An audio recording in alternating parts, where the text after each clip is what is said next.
भगवान की मर्जी। एक आदमी मंदिर में सेवक था। उसका काम मंदिर की साफ सफाई करना था।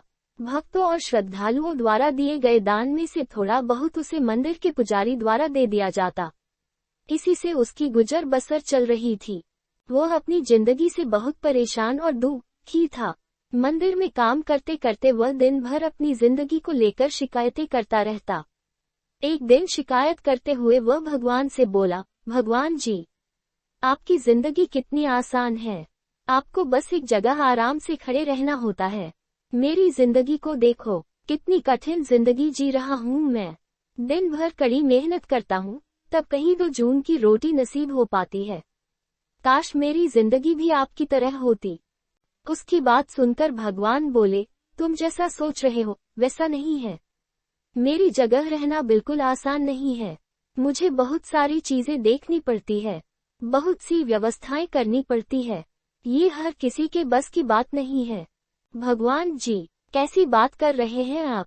आपका काम आसान ही तो है। आपकी तरह तो मैं भी दिन भर खड़े रह सकता हूँ। इसमें कौन सी बड़ी बात है? मंदिर का सेवक बोला, तुम नहीं कर पाओगे। इस काम में बहुत धैर्य की आवश्यकता पड़ती है। भगवान बोले, मैं जरूर कर पाऊंगा। आप मुझे एक दिन अपनी जिंदगी जीने दीजिए।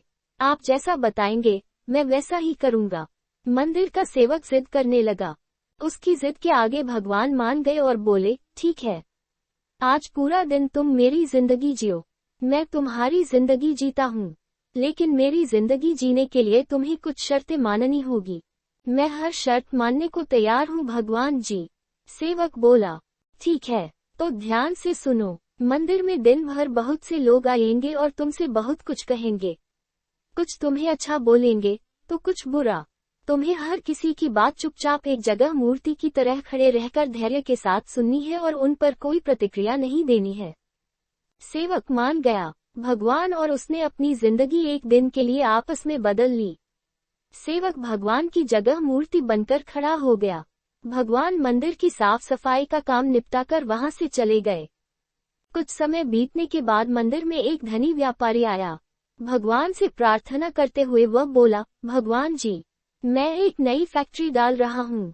मुझे आशीर्वाद दीजिए कि यह फैक्ट्री अच्छी तरह चले और मैं इससे अच्छा मुनाफा कमाऊं। प्रार्थना करने के बाद वह प्रणाम करने के लिए नीचे झुका तो उसका बटुआ गिर गया। जब वह वहां से जाने लगा तो भगवान की जगह खड़े मंदिर के सेवक का मन हुआ कि उसे बता दे कि उसका बटुआ गिर गया है, लेकिन शर्त अनुसार उसे चुप रहना था। इसलिए वह कुछ नहीं बोला और खामोश खड़ा रहा। इसके तुरंत बाद एक गरीब आदमी वहां आया और वो भगवान से बोला, भगवान जी, बहुत गरीबी में जीवन काट रहा हूँ। परिवार का पेट पालना है, माँ की दवाई की व्यवस्था करनी है। समझ नहीं पा रहा हूँ कि इतना सब कैसे करूँ। आज देखो, मेरे पास बस 1 रुपया है। इससे मैं क्या कर पाऊंगा? आप ही कुछ चमत्कार करो और मेरे लिए धन की व्यवस्था कर दो। प्रार्थना करने का बाद जैसे ही वह जाने को हुआ, उसे नीचे गिरा व्यापारी का बटुआ दिखाई दिया। उसने बटुआ उठा लिया और भगवान को धन्यवाद देते हुए बोला, भगवान जी, आप धन्य हैं। आपने मेरी प्रार्थना इतनी जल्दी सुन ली। इन पैसों से मेरा परिवार कुछ दिन भोजन कर सकता है। माँ की दवाई की भी व्यवस्था हो जाएगी। भगवान को धन्यवाद देकर वह वहां से जाने लगा।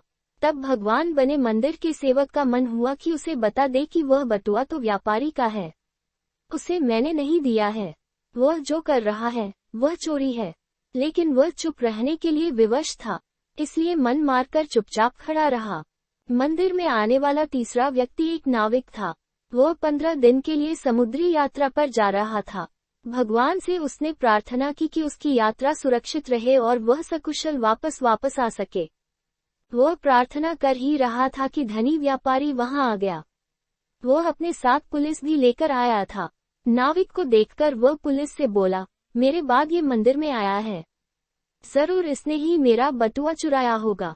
आप इसे गिरफ्तार कर लीजिए। पुलिस नाविक को पकड़कर ले जाने लगी।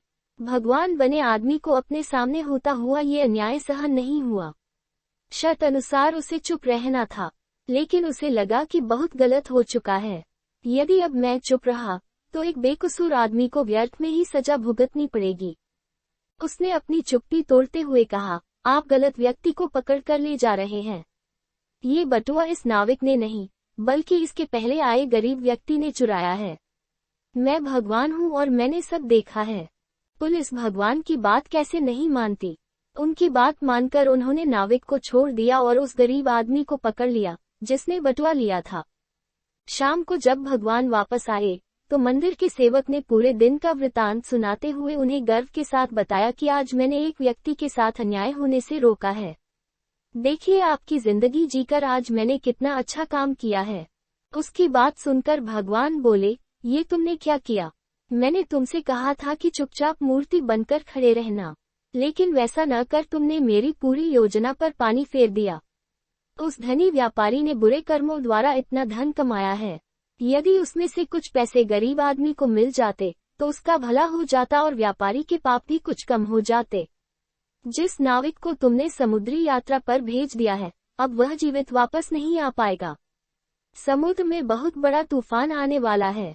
यदि वह कुछ दिन जेल में रहता तो कम से कम बच जाता।